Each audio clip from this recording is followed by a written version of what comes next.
Good evening. Oh, it's very loud. Good evening. Dinner's next. I won't hold you up too long, I promise.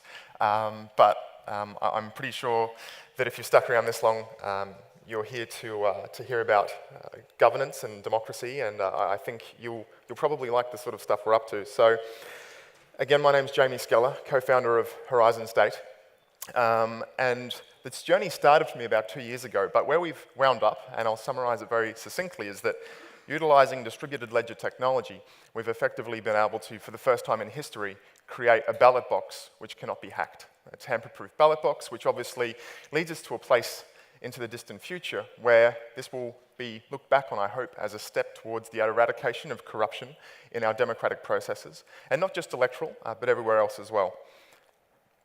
So it was about 2 years ago that I started working with a not-for-profit democratic movement named MyVote, spelled M-I-V-O-T-E.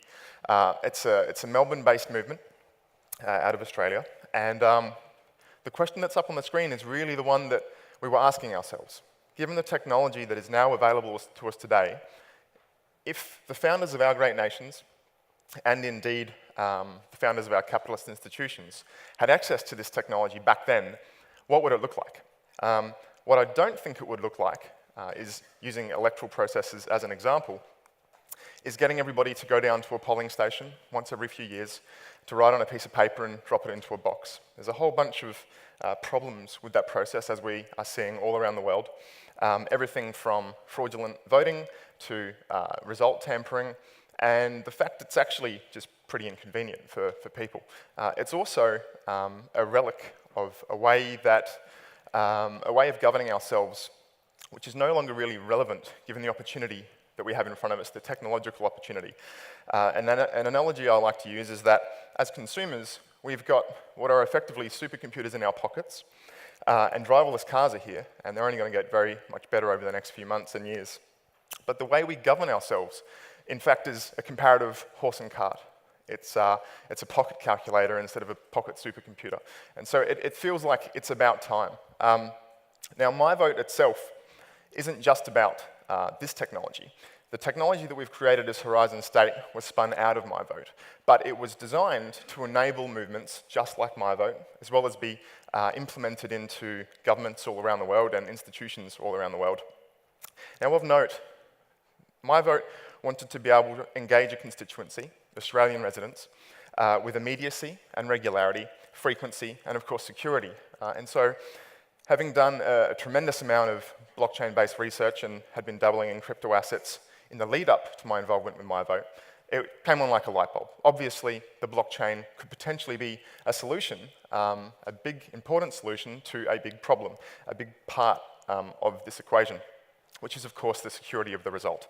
And in essence, the idea was that we would look at retrofitting a Bitcoin transaction, not a Bitcoin transaction specifically, but a blockchain transaction, and retrofit that transaction to represent a vote instead of a transaction of value.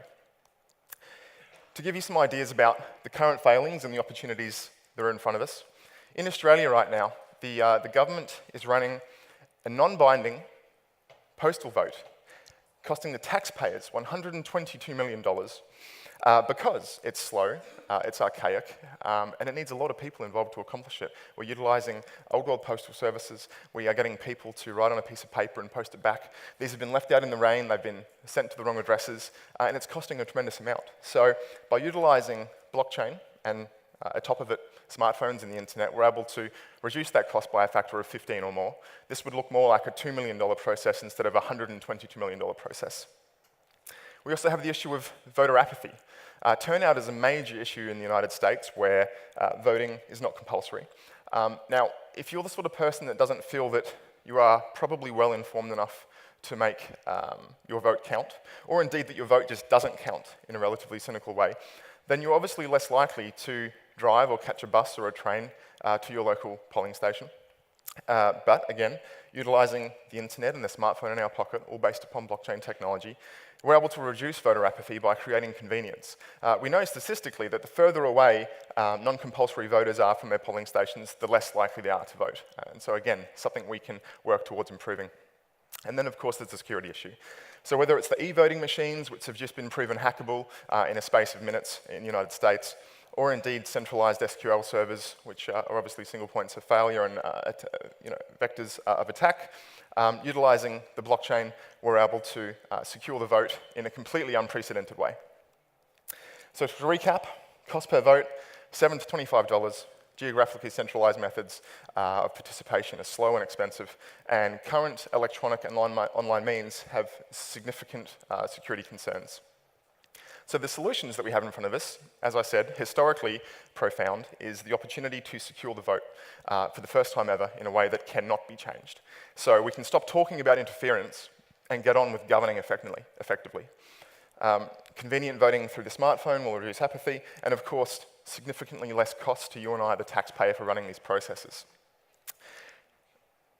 Given the audience at this conference, this screen needs little explanation, but obviously the way this is possible is through the blockchain, which is decentralized and distributed, and instead of casting votes electronically and storing them on a local machine or at a centralized point externally, we are able to leverage this new distributed ledger, this shared record book, this synchronized record book, to ensure that this is our new reality. It's not a pipe dream, as I discussed. This is something we've had running now since February in Australia. Thousands of votes have been cast to the blockchain, and now we're in talks all around the world. Afghanistan, Papua New Guinea, the state of Queensland, city of Melbourne. So we're seeing significant interest, significant appetite for this kind of technology because of the benefits it delivers to the bottom line, to efficiency in business process, and of course to the security, which in turn creates trust.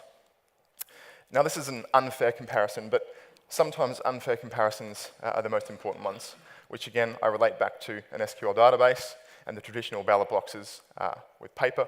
And really what we have now using distributed systems, and indeed the platform we've developed, is an opportunity to really completely rethink and completely change the status quo. So I've talked a lot about the electoral implications and electoral applications of this technology because they're generally the most obvious. But some of our conversations, in fact, aren't happening in the governmental world. We've just signed a partnership with SAP. We are working with a global NGO and many other business-based applications. And so as an example, this global NGO has about 5 million members around the world, and they're going to be engaged regularly on matters of conservation spend. So when you're talking about large sums of money being needed to be committed to certain causes, then the result, it's a pretty good idea to make sure that that result is as accountable and transparent and as secure as possible. So there are applications well into enterprise and other multinational organizations where this can also have a significant effect on their business, bottom lines, confidences, trust from the constituency. That wraps us up. Usually, this presentation ends in quite a few questions, but I appreciate you're all very, very hungry and probably getting a little bit tired now. So happy to keep it as short as we like. But look, that's me. That's what we're working on. And I think, for me personally, it's been incredibly rewarding to be working on something that is not only amazing new technology, but also has the opportunity to create real-world impact, important impact, and can actually have the opportunity to change the lives of people all around the world. Thank you.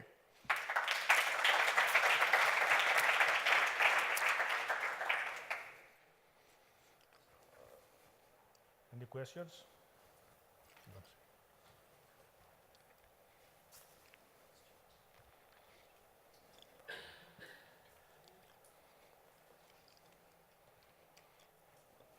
I'm a loud talker.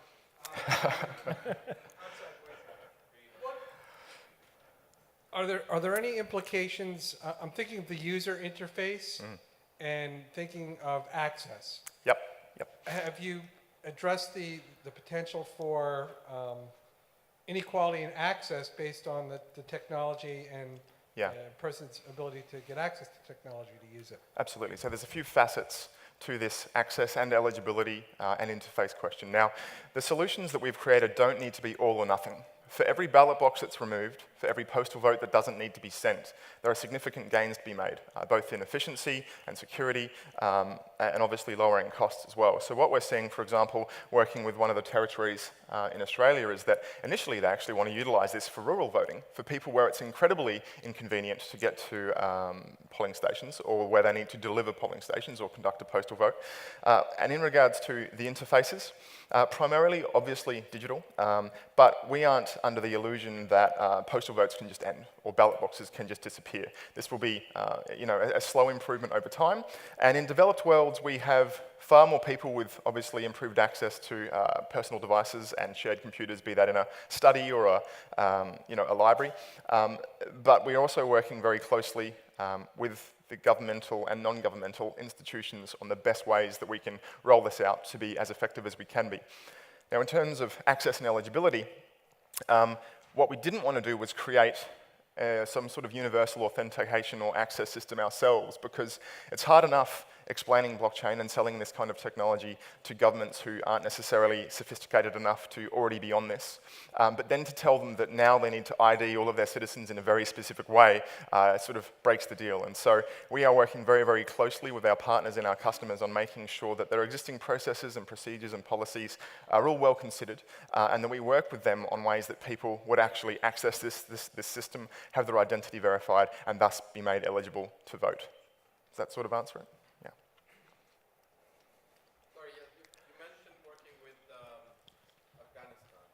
So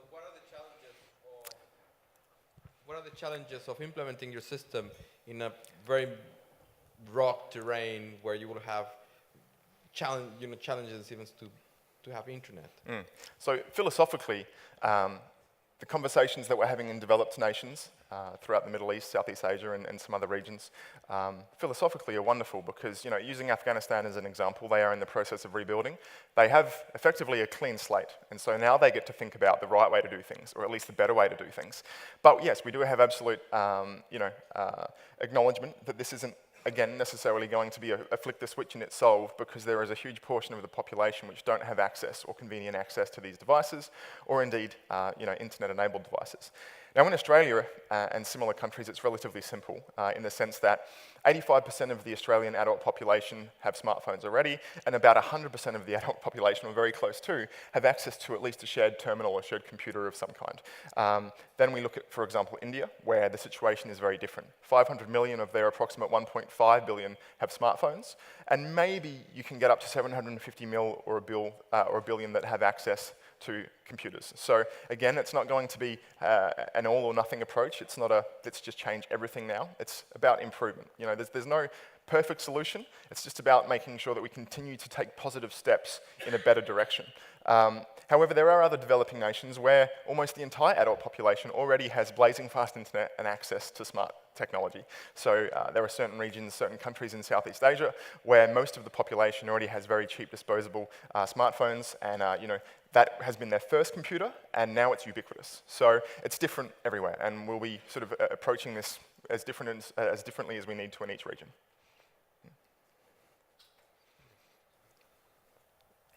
Cool. Thank you. Thank you. Thank you, Jamie.